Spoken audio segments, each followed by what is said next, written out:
अगर आपको मेरी आवाज़ नहीं आ रही तो आप मुझे बता सकते हैं।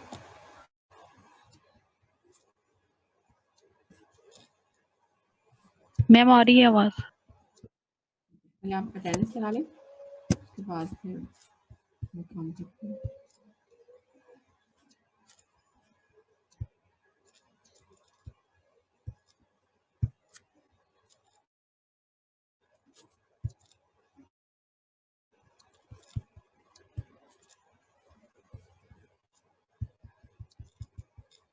Five 502 Present.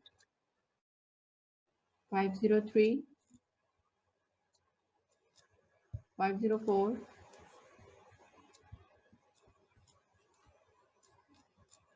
505 Present, ma'am.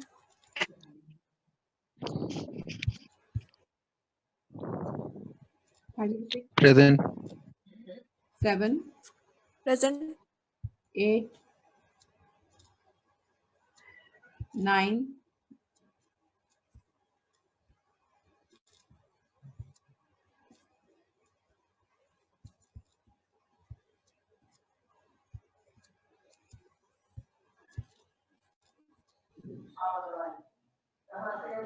10 present ma'am.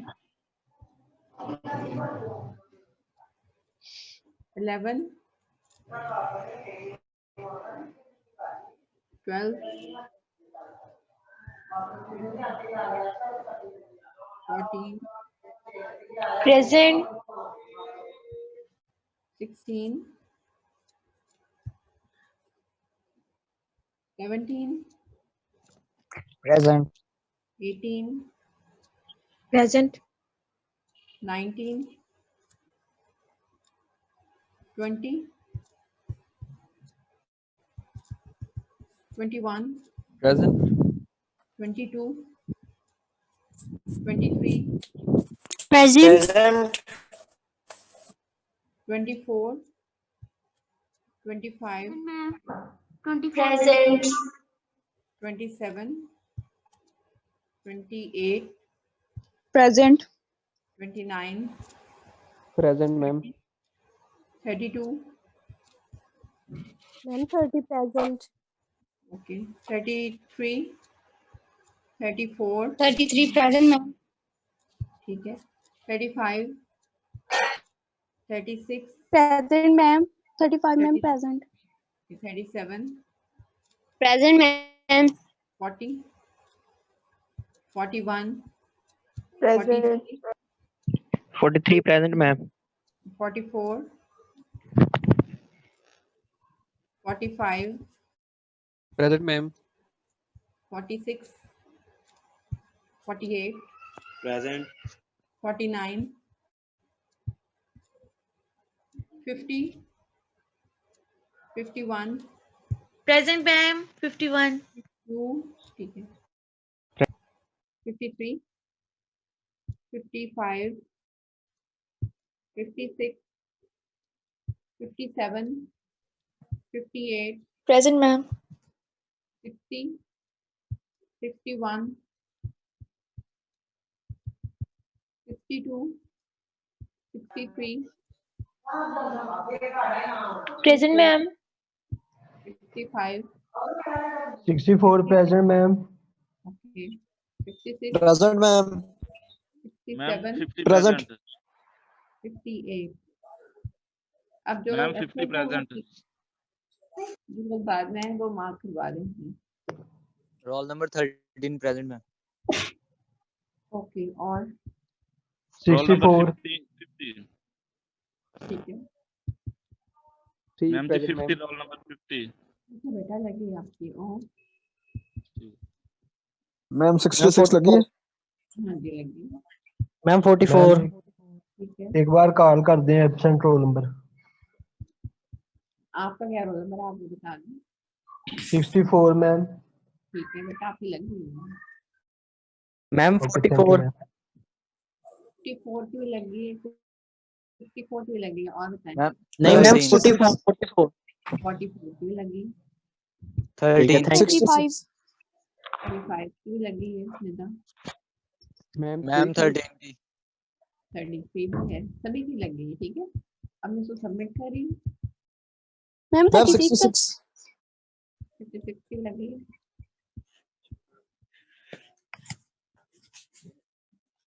आप लोग मुझे बताएं कि लास्ट लेक्चर मैम में जो 36 की लग गई है। वो आपने कर ली।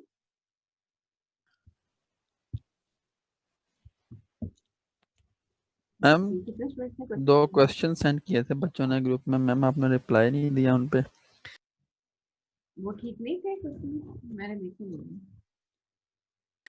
मैम ठीक थे मैम, लेकिन ना एक तो हो नहीं रहा था किसी से भी ना, तो दूसरा जो है वो मतलब उस डबल डेरिवेटिव तक तो गया है, लेकिन फिर उसका मोड जो है वो बहुत लेंथी बन जाना मैम, वो 3.5 जो है ठीक है, तो आपको करना तो वो पड़ेगा ना, इसको बहुत ध्यान से करें आप लोग। अब काफी ज्यादा लेंथी बन जाएगा मैम वो। चलिए मैं आपको भी क्या करती हूँ, और भी नेक्स्ट स्टार्ट करते हैं non speed curve. Let alpha T या regular curve and S T its arc length. Regular curve है अल्फा और एस उसकी आर्क लेंथ है। आप लोग चाहते हैं कि आपको सॉल्व किए क्वेश्चन दे दिए जाएं? मैम वो कर दें जो मतलब सेंड किया ना ग्रुप में, वो वाला वो वाले दो कर दो। 2 क्वेश्चन है बस। चलिए, the next theorem will tell us how to determine the finite Faraday apparatus of alpha in terms of t. We use the prime notation for the derivative with respect to s, and s के respect में हम derivative लेंगे, arc length के respect से तो हम इसको prime से रिप्रेजेंट करते हैं, ठीक है। D alpha by d s equal to alpha prime, ये आपको पता है। और second derivative of alpha with respect to s equal to alpha double prime. We denote derivative with respect to t by dot. हमेशा ऐसा होगा कि आप डिफरेंशियल ज्योमेट्री में भी और आगे भी आप जब पढ़ेंगे इसको, मैथमेटिक्स जब भी आप पढ़ रहे होंगे तो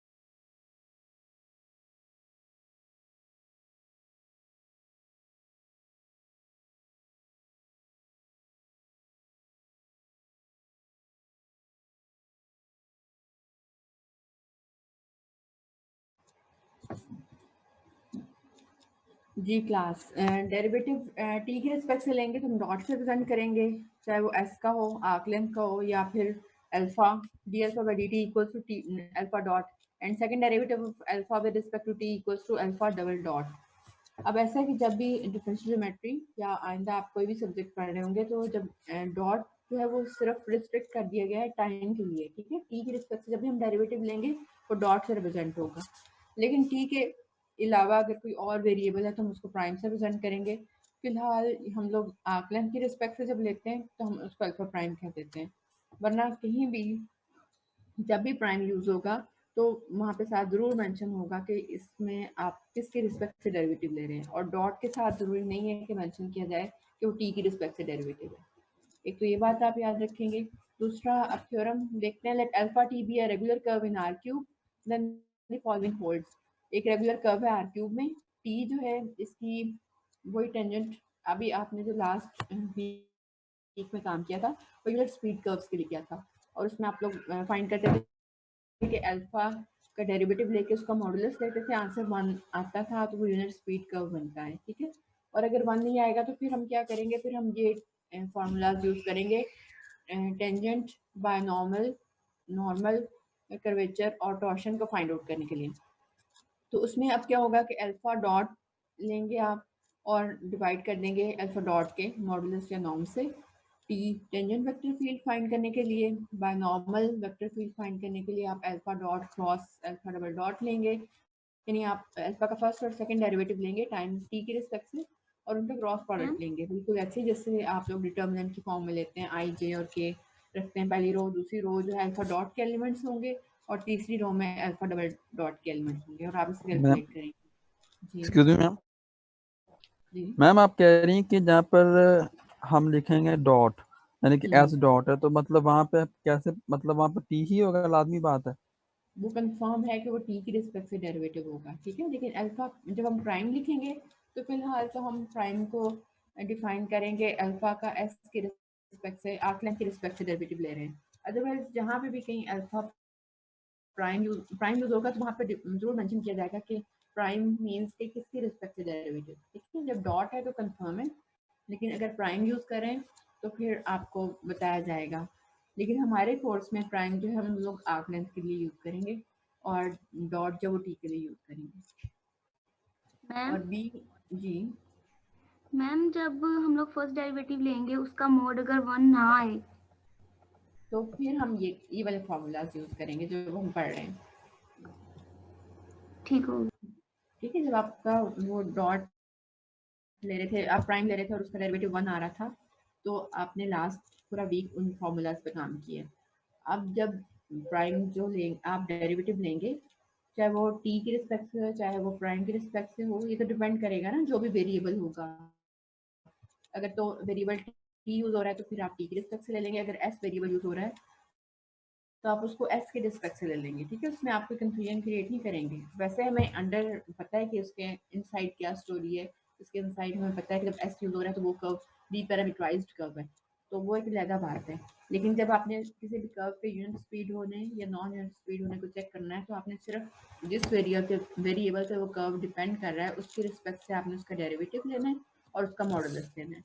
अगर 1 होगा तो यूनिट स्पीड कर्व होगा, उसमें वो वाले फॉर्मूलाज अप्लाई होंगे जो हमने लास्ट वीक में पढ़े हैं। और अगर 1 नहीं होगा तो हम ये वाले फॉर्मूला अप्लाई करेंगे जो हम पढ़ने जा रहे हैं, ठीक है। ये बात क्लियर होगी आपको? Yes ma'am.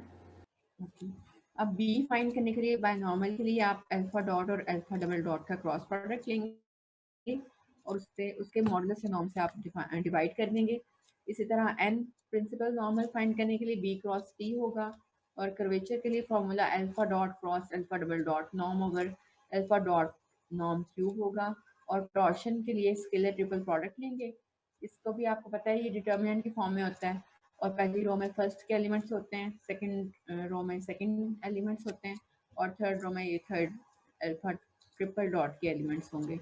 और डिवाइड कर देंगे आप लोग alpha dot cross alpha double dot modulus या नॉर्म स्क्वायर से। इन फॉर्मूला की कैलकुलेशन में कोई मुश्किल आपको अगर नजर आ रही है तो आप मुझसे पूछ सकते हैं। मैम अगर हमें वैल्यू ही मतलब एस के अंदर दी गई हो और तो फिर उसका हम फिर डॉट को हम प्राइम से रिप्लेस कर देंगे। लेकिन फार्मूला यही लगेंगे फिर अगर वो हाँ, मतलब यूं स्पीड नहीं बन रहा, यही लगेंगे चाहे एस हो चाहे टी हो। बस मतलब उसको मेंशन हमने मतलब प्राइम से कर देना है। हाँ फिर आपने, लेकिन बहुत कम ऐसा होता है। Mostly unit non unit speed curve के लिए टी की टर्म्स में ही गिवन होता है मोस्टली। और जो यूनिट स्पीड कर्व है उनमें एस होता है ज़्यादातर,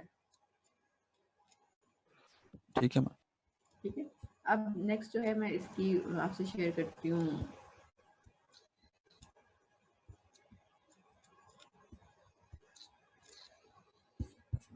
क्वेश्चंस जो आप सॉल्व करेंगे।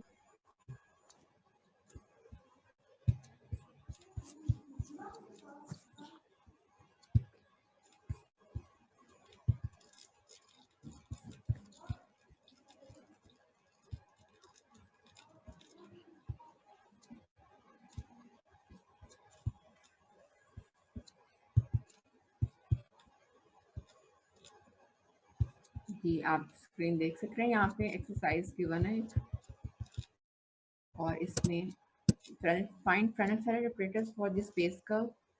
और ये अल्फा टी ही होगा, ठीक है। इसमें एक्स कोऑर्डिनेट जो है नंबर 1 पे आप T minus T cube over 3 रखेंगे। सेकंड जो वाई कोऑर्डिनेट रहता है वहाँ पे आप टी स्क्वायर रखेंगे और थर्ड कोऑर्डिनेट जेड की जगह पे आप T plus T cube over 3 रखेंगे। ये बात आपको समझ में आ गई है कि अल्फा ऑफ टी आप कैसे लिखेंगे?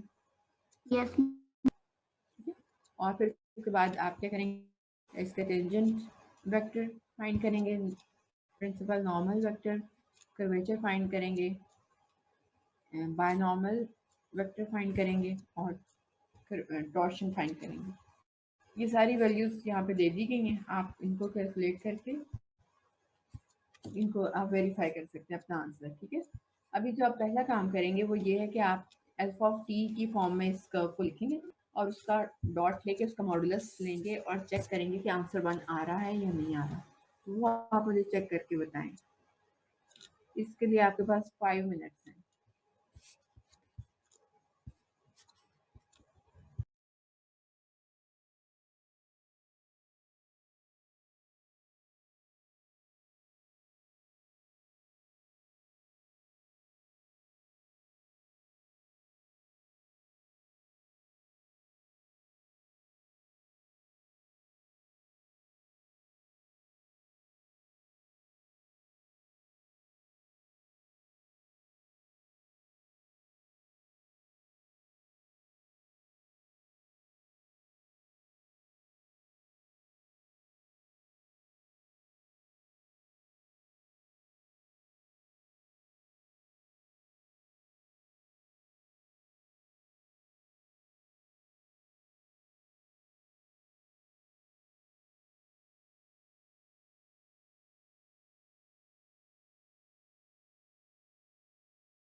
जी क्लास, ये यूनिट स्पीड कर्व या नॉन यूनिट स्पीड कर्व क्या निकला इसका आंसर?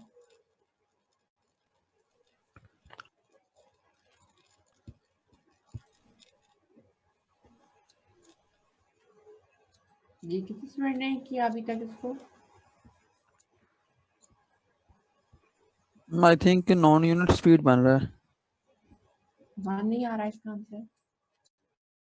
मैम स्क्वायर रूट के अंदर ना 2 आ रहा है, ठीक है, ये नॉन यूनिट स्पीड हो तो गया। साथ 1 + t स्क्वायर का होल स्क्वायर में होल स्क्वायर तो कट जाएगा लेकिन 2 रह जाएगा फिर। सही है, आंसर वन नहीं होगा किसी सूरत इसमें।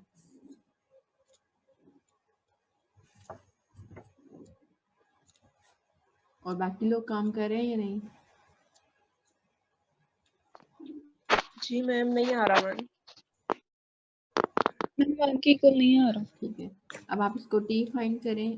टी के लिए क्या करना पड़ेगा? अल्फा डॉट ओवर नॉर्म जो भी आपने निकाला है, जस्ट आपने इसको डिवाइड करना है।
मैम बस टेंजेंट वाला फाइंड करना है या नेक्स्ट भी करने हैं आगे?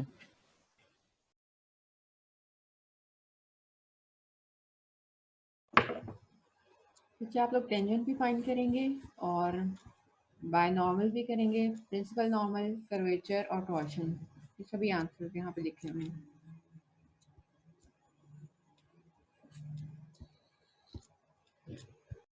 मैम अगर ये 1 के इक्वल आ जाता है तो हमने जो प्रीवियस किया था मेथड, हम वो वाले फॉर्मूलाज लगाएंगे जो आपने लास्ट वीक में काम किया था जिन फॉर्मूला से, फिर आप वो अप्लाई करेंगे। जी मैम।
जी क्लास,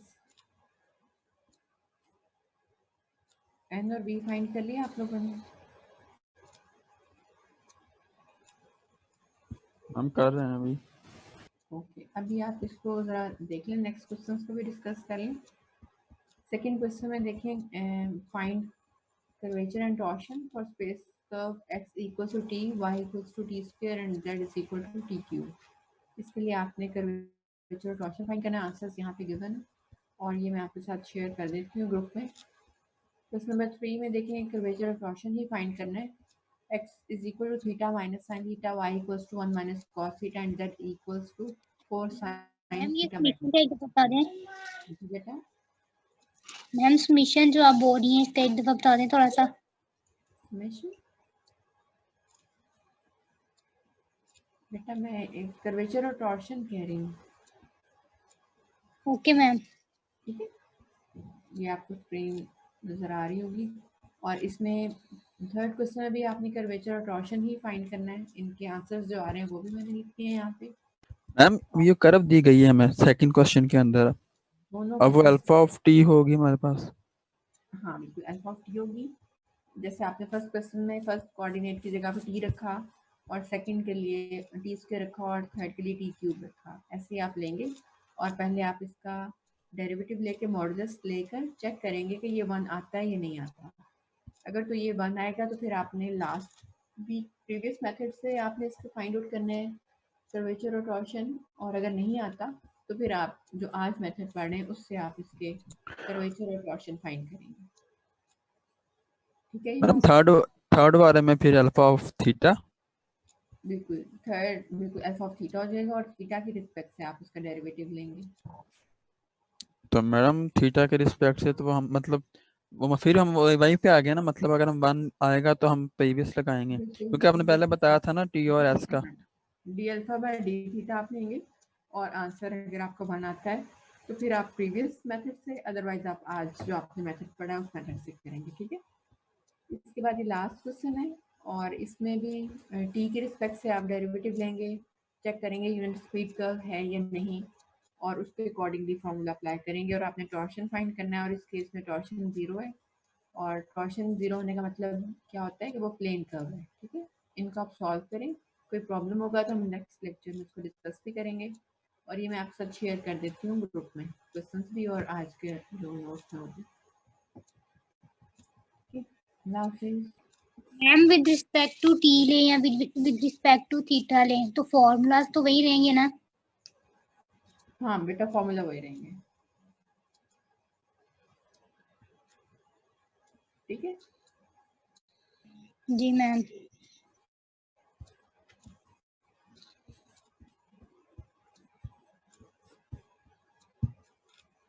अल्लाह हाफिज़।